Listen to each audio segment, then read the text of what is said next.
मनसुख हिरण केस take over केली आहे. मनसुख हिरणच्या परिवारात आत्ताच माझं टेलिफोनवर बोलणं झालं. त्यांनी सगळ्यात पहिली ही विनंती केली होती. मुख्यमंत्री उद्धव ठाकरेंनी ही विनंती नाकारली होती. आता केंद्रीय गृहमंत्री अमित शाह गृह मंत्रालयाने मनसुख हिरण केस पण NIA ला सुपूर्द केली आहे. मुंबई पोलीस ठाकरे सरकारचा सचिन वाझे गँगला वाचवण्याचा प्रयत्न करीत होती. मला महाराष्ट्राचे मुख्यमंत्री उद्धव ठाकरेजी यांची चलाखी म्हणायची की हुशारी. घटना एक, अनिल अंबानी एंटिलिया समोर जिलेटिन टेरर अटॅक त्यात इन्व्हॉल्व मुख्य सचिन वाझे आणि त्यांनी त्याचा उपयोग केला त्या मनसुख हिरणची हत्या. परंतु हा एपिसोड दाबायचा होता म्हणून उद्धव ठाकरेजींनी हे दोन तपास वेगळे आहे. एंटिलियाची तपास सचिन वाझे करणार आणि इथे झालेला मनसुख हिरणचे ATS असा प्रकारचा बुद्धिभेद मुख्यमंत्रीजींनी उभा करण्याचा प्रयत्न केला. आज NIAच्या तपासात हे एकच घटना आहे हे बाहेर आलं आणि मनसुख हिरणच्या परिवाराचा पत्नीचा मागणीला न्याय मिळेल.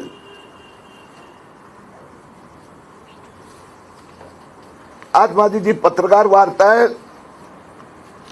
ती मुख्यत्वे प्रताप सरनाईक संबंधी आहे. माझी सगळ्यात पहिली प्रार्थना आहे मीडियाला आणि मीडियाद्वारा महाराष्ट्राच्या जनतेला, आपण प्रताप सरनाईकना पाहिलं आहेत का? गेले काही दिवस ते गायब आहे. दुसरा एका केससाठी इन्व्हेस्टिगेशन साठी प्रताप सरनाईकची EDची मागणी आहे. आता सरनाईकनी काल पत्र पाठवलं की मला 1 महिना सुट्टी हवी आहे. का भाऊ, 100 कोटीचा किरीट सोमय्याच्या विरोधात मानहानीचा दावा करणारा प्रताप सरनाईक आता का घाबरतात? प्रताप सरनाईकने हे जे पत्र लिहिलं आहे हे ठाण्यातले जे मतदार आहे त्यांना मत देणारे त्यांनी हे पत्र पाहावे. हे पत्र म्हणजे प्रताप सरनाईकनी जो गुन्हा केलाय त्याची कबुली आहे. प्रताप सरनाईकनी 2008 मध्ये विहांग गार्डन B1 B2 13 मधले बिल्डिंग बांधले. यात त्यांनी स्पष्ट सांगितलं की वरचे 5 मधले मी अनधिकृत बांधले होते. सरनाईकनी या पत्रात दिलं आहे हे मधले अनधिकृत होते, तोडण्याचे पाडण्याचे आदेश दिले गेले होते. सरनाईकनी हे कबूल केलं आहे की माझी जी कंपनी आहेत त्यांना 2012-13 मध्ये 3,33,00,000चा दंड आणि जर 15 दिवस पेक्षा जास्त विलंब झाला तर 15% चक्रवृद्ध व्याज. आणि हे प्रकरण ठाणे महापालिकेच्या शिवसेनेने दाबलं होतं. 2012 ते 2021 9 वर्ष दाबलं होतं. सरनाईकनी कबूल केले की 100हून अधिक परिवार यामुळे भीतीचा छायेत आहे. अजूनही ऑक्युपेशन सर्टिफिकेट मिळालेलं नाही आणि आता त्यांना वाचवण्याचं काम मुख्यमंत्री उद्धव ठाकरेजी करीत आहे. हे पत्र उद्धव ठाकरेंना लिहिलेलं आहे. त्या पत्रात स्पष्ट उद्धव ठाकरेजींनी रिमार्क पास केला, तपासून सादर करावे. आणि हे केव्हाचा रिमार्क आहे? 15 जानेवारी 2021चा. आणि त्याला आज 2 महिने उलटून गेले. म्हणजे मुख्यमंत्री उद्धव ठाकरे स्वतः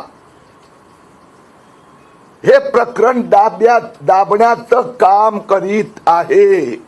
भारतीय जनता पार्टीचा स्पष्ट आरोप आहे, उद्धव ठाकरेजी प्रताप सरनाईकचा अनधिकृत बांधकामाला, त्याच्या विरोधात होणाऱ्या फौजदारी कारवाईला इन्फॉर्मल स्टे देत आहेत. कारण की त्या पत्रावर त्यांनी रिमार्क लिहिला, तपासून सादर करावे. आणि गंमत बघा, तपासून सादर करावे असे एकनाथ शिंदे नगर विकास मंत्र्यांना सांगितलं. नगर विकास मंत्र्यांनी किती विंडो ड्रेसिंग करतात. ठाकरे सरकारचे मुख्यमंत्री आणि मंत्री सगळे महाराष्ट्राच्या जनतेची बेईमानी करतात. एकनाथ शिंदे साहेबांनी अनधिकृत बांधकाम आहे कबूल झालं, आमदार स्वतः अनधिकृत बांधकाम करतोय, त्याच्या विरुद्ध कारवाई नाही. मीटिंग बोलवली केव्हा? 19 जानेवारी. आणि 19 जानेवारीला मीटिंग बोलवली, दुपारी ती कॅन्सल केली. 26 तारखेला दुसरी मीटिंग बोलवली, ती कॅन्सल केली. आणि ते दोन्ही मीटिंग कॅन्सल झाल्यानंतर सगळं शांत. भारतीय जनता पक्षाची मागणी आहे की हे ठाणे महापालिकेने नोटीस मध्ये लिहिलेले आहेत. नोटीस मध्ये ठाणे महापालिका लिहिते की सिव्हिल कारवाई म्हणजे फायनान्शियल पेनल्टी. आणि खाली लिहिलंय, please note that the development in contravention of the approved plan amount to cognizable offence punishable under the Maharashtra regional and town planning act 1966. माझा सध्याचा ठाणे म्युनिसिपल कमिशनरला प्रश्न आहे, जर if it is a criminal offence, why Thane municipal commissioner is not registering criminal act against Pratap Sarnaik?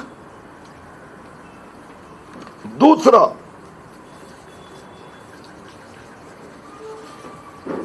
Pratap सरनाईकने कारण दिलं होतं की निरंजन हिरानंदानी मेडोज मध्ये पण असं अनधिकृत बांधकाम केलं होतं, त्याला माफ करण्यात यावं आलं, मलाही माफ करावं.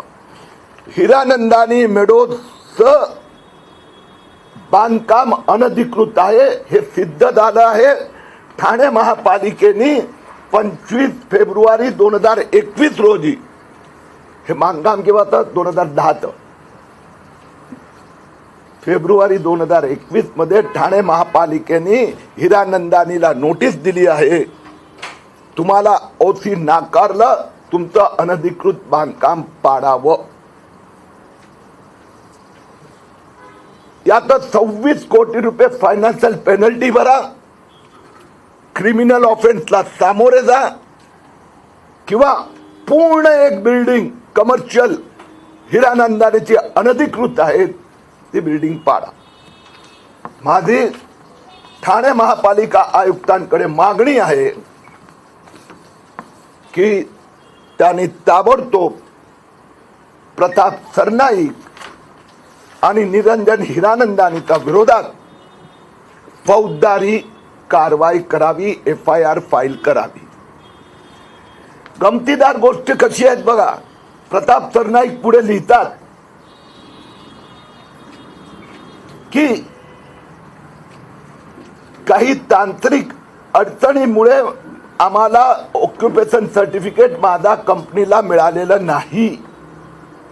या तांत्रिक गोष्टीचा फायदा उचलून किरीट सोमय्या सारखी लोक माझ्यावर आरोप करीत आहेत. त्यांनी पुढे लिहिलंय, या भागात मी लोकप्रतिनिधी आहे, आमदार आहे. RA राजीव नी 2012 मध्ये माझ्यावर विनाकारण अनाठायी दंड थोपटला होता. प्रताप सरनाईक पुढे म्हणतात की मी या भागाचा लोकप्रतिनिधी आहे. आपलं कर्तव्य बजावताना एखादी चूक झाल्यास एवढा मोठा आर्थिक भार लोकप्रतिनिधीवर लावणे योग्य नाही. वा, आमदाराची परिभाषा बघा. चोरी करणार, लबाडी करणार, अनधिकृत बांधकाम करणार. आणि मी आमदार आहे, मी जनतेपेक्षा उंच आहे म्हणून माझा कंपनीवर दंड लावू नका. आणि पुढे म्हणतात मानवतेचा विचार करून विशेष बाब म्हणून त्यांनी पुढे म्हटलं आहे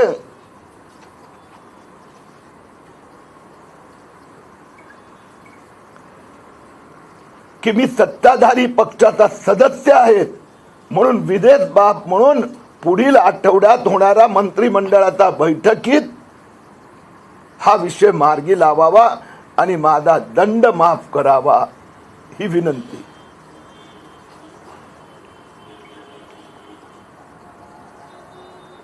मी ठाणे महापालिका आयुक्तांना पत्रकार वार्ताद्वारा वॉर्निंग देतोय.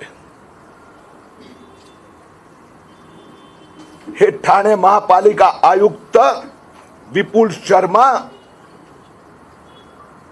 मंत्रालयात फाईल पाठवली आहे. हे लोकांची फसवणूक करीत आहेत. कायद्यात तशी तरतूद नाही. म्हणून प्रताप सरनाईक आणि निरंजन हिरानंदानींना वाचवण्यासाठी ठाणे महापालिका आयुक्त टाइमपास करीत आहेत. अंदर महापालिका आयुक्तांनी जर आठवड्याभरात पावलं नाही उचलली तर ठाणे महापालिका आयुक्ताच्या विरोधात आम्ही एंटी करप्शन मध्ये जाणार आणि पोलीस स्टेशन मध्ये ठाणे महापालिका आयुक्ताच्या विरोधात कंप्लेंट फाईल करणार. माझा एक दुसरा छोटा विषय आहे, खरं म्हणजे तोच खरा आजच्या दृष्टीने महत्वाचा आहे. कोविडचा कहर भारत सरकारने आतापर्यंत 70 लाख लस महाराष्ट्र सरकारला दिल्या आहेत. त्यापैकी जेमतेम 40 लाख वॅक्सिनचा उपयोग झाला आहे. काल मुख्यमंत्री उद्धवजी ठाकरे यांनी प्रधानमंत्रीच्या बैठकीत सांगितलं आम्हाला एडिशनल लस वॅक्सिन पाहिजे. आरोग्यमंत्री राजेश टोपे सांगतात आम्हाला उत्पादन करण्याची परमिशन द्या. पण 70 लाख पैकी तुम्ही जेमतेम 40 लाखच वापरले आहेत. आणि आश्चर्याची बाब अशी आहे की भिवंडी महापालिका आयुक्तांचे आज माझं स्वतः बोलणं झालं. भिवंडी सारख्या अनेक शहरात आजपासून लसीकरण बंद करण्यात आलं आहे. आमच्याकडे राज्य सरकारच्या आरोग्य विभागाने एडिशनल वॅक्सिन पाठवले नाही म्हणून आजपासून आम्ही लसीकरण थांबवित आहे असा आदेश भिवंडी महापालिकेने काढला. एडिशनल वॅक्सिन फर्स्ट डोस साठी देण्याचा राज्य सरकारच्या वॅक्सिन विभागाने इन्कार केला असं भिवंडी महापालिका आयुक्तांनी माझ्याकडे कबूल केलं. आणि हे फक्त भिवंडीने अन्य ठिकाणी पण ही परिस्थिती उभी झाली आहे. महाराष्ट्रात वॅक्सिन पहिला डोस स्लो डाऊन करण्याचे आदेश निर्देश आरोग्य मंत्र्यांनी दिले. आणि त्याच्या समोर कोविडची काय अवस्था आहे. आज सकाळचा आकडा सांगतो. काल यस्टरडे आज सकाळी ज्या 8 वाजता 24 तास पूर्ण झाले देशात 40,953 नवीन कोविड रुग्ण. त्यापैकी 25,681 हे महाराष्ट्रात उद्धव ठाकरेंनी करून दाखवलं. धन्यवाद। सर हिंदी में ब्रीफ कीजिए।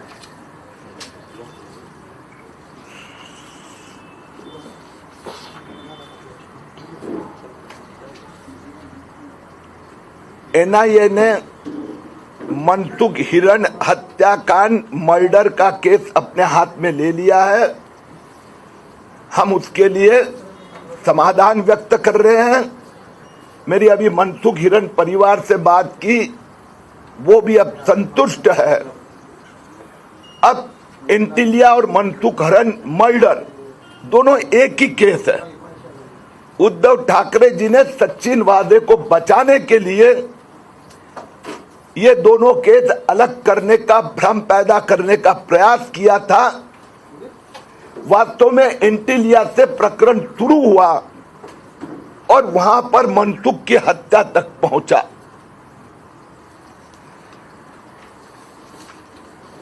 थाना के विधायक प्रताप सरनाईक, उनको बचाने के लिए अभी मुख्यमंत्री उद्धव ठाकरे मैदान में आए हैं। प्रताप सरनाईक ने 11 जनवरी 2021 को मुख्यमंत्री उद्धव ठाकरे जी को पत्र लिखा है कि मैं सत्ताधारी पार्टी का हूं, मेरे से छोटी गलती हुई है, किरीट सोमैया मेरे पीछे लगे हैं, 11 करोड़ की फाइनेंशियल पेनल्टी से हमें बचाओ।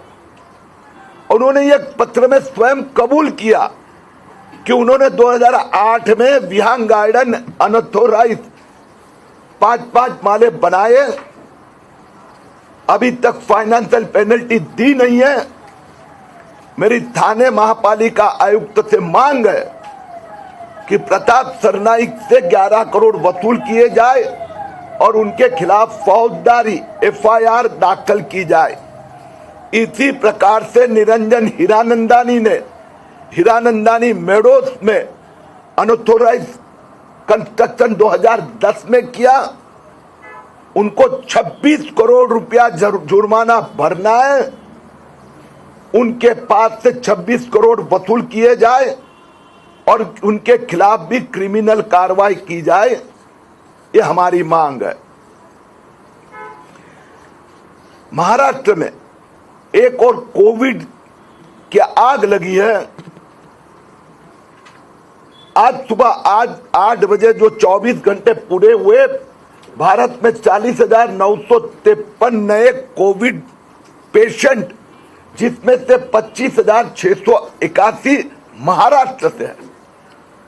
वैक्सीनेशन बढ़ाने के बजाय उद्धव ठाकरे सरकार ने भिवंडी और अन्य कुछ शहरों में वैक्सीनेशन आज बंद कर दिया।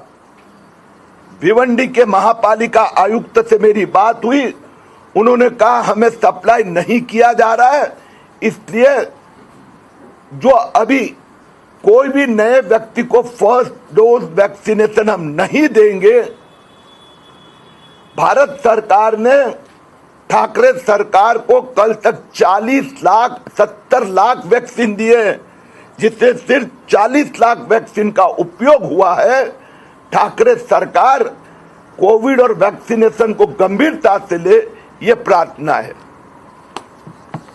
बोला था सर, तुम्ही आता इकडनं मनसुख हिरेन यांच्या घरी जाणार, तर त्यावेळी आता जे प्रकरण हे झाले की न्यायाकडे आता मनसुख हिरेन यांचा मृत्यूचा, त्या कुटुंबाची सुरुवातीपासूनच ही मागणी होती की वाजेंचा या प्रकरणाशी संबंध आहे, तर ह्या पूर्ण ह्याच्यामध्ये आता कुटुंबांची का म्हणजे भूमिका अशी तुम्ही काय करणार? आता कुटुंबाने पहिलंच आम्हाला सांगितलं होतं की आमचा व्यक्तीचा मृत्यू सचिन वाझेचामुळे झालेला आहे। त्यांनी पत्रही दिलं होतं, पण ठाकरे सरकारने इश्यू डायव्हर्ट करण्याचा प्रयत्न केला आणि ATFला फक्त मनसुखची हत्या, आणि म्हणून यांनी आग्रह केला होता NIAला विषय दिला पाहिजे। NIAने टेकओव्हर केला, म्हणून मी परिवाराला भेटायला जाणार आहे। परिवाराकडे जर आणखीन काही माहिती असेल तर त्यांनी NIAला द्यावी असे विनंती करणार आहे। तर तुम्ही म्हटले होते गृह मंत्रालयाकडे तुम्ही मागणी करणार होता की जे एक मनसुख हिरेनचं कुटुंब आहे ते मुंबई पोलिसांच्या दहशतीखाली आहे, तर त्यांच्या सुरक्षेसाठी तुम्ही मागणी केली का? करणार होता तुम्ही बोलले होते. मी अमित शाह आणि NIAचे चीफ दोघांना पत्र पाठवलं आहे, विनंती पण केली आहे की मनसुख हिरणच्या परिवाराची सुरक्षेची व्यवस्था करावी. केली आहे, मी परवाच केली.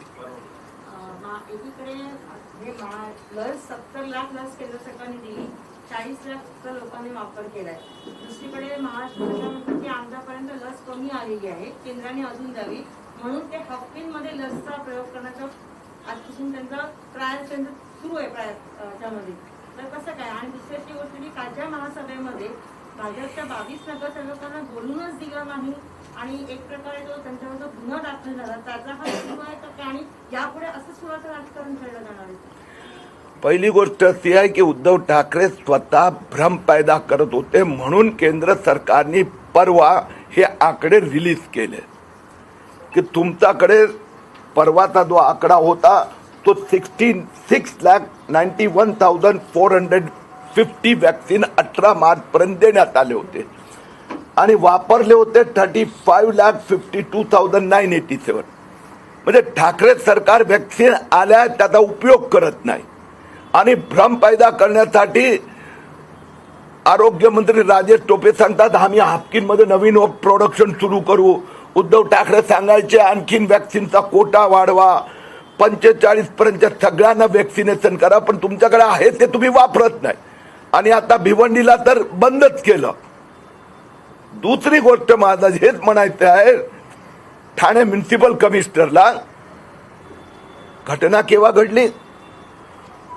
ऑक्टोबर 2020 ही जी मीटिंग झाली 17 ऑक्टोबर 2020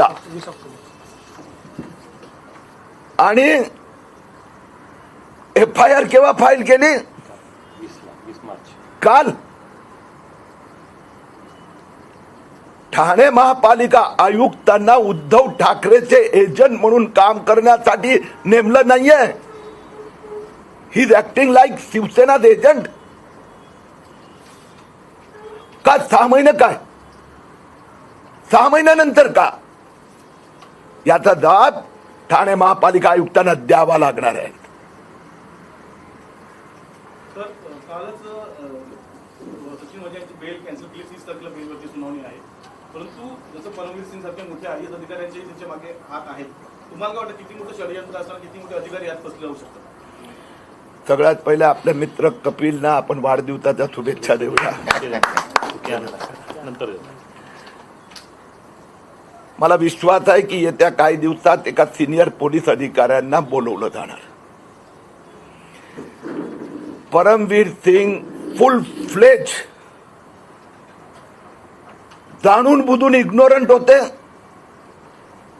म्हणजे इग्नोरंट जाणून बुजून त्यांना माहित नाही असं भासवत होते की ऍक्टिव्ह रोल होता. 3 दिवस सचिन वाझेची ते तासन तास गुप्तगू करायचे.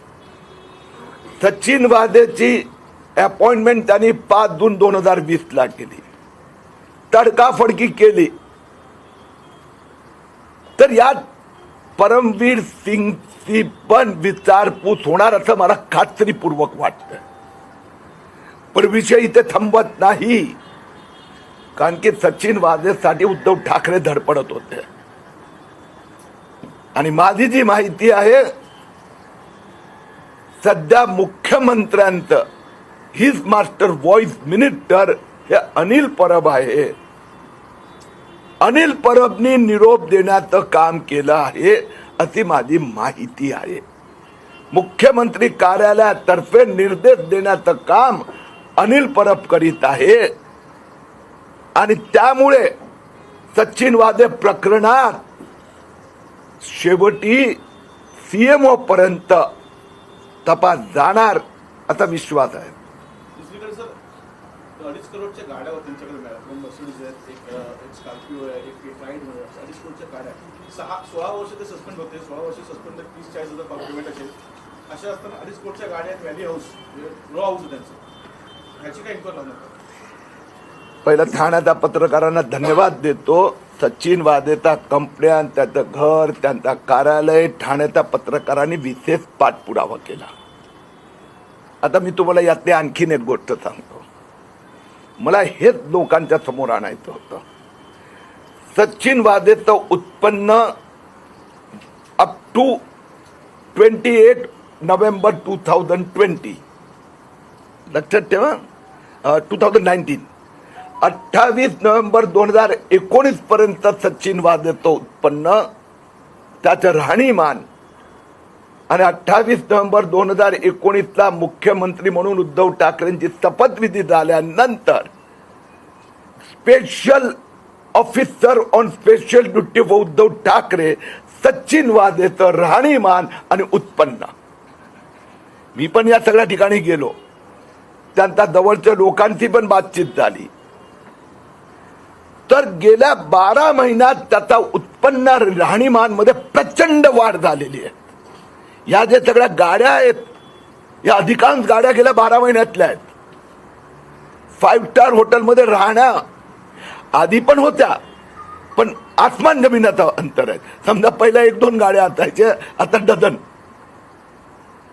आता 5 स्टार हॉटेलमध्ये दिवसोनदिवस राहतात. तर ही जी वाढ झाली उत्पन्नात, त्यासाठी नोट मोजण्याचं मशीन, त्याचा तपास ATS करणार. आम्ही पण ATS, ED, कंपनी मंत्रालय, इन्कम टॅक्स सगळ्यांना विनंती केली आहे. पण माझी ती जे माहिती आहे आता सुरू झालेला आहे तपास. आणि ही जे वसुली गँग होती ठाकरे सरकारची, त्यातले लाभार्थी कोण? या लाभार्थीमध्ये मंत्रालयातले मंत्री पण सामील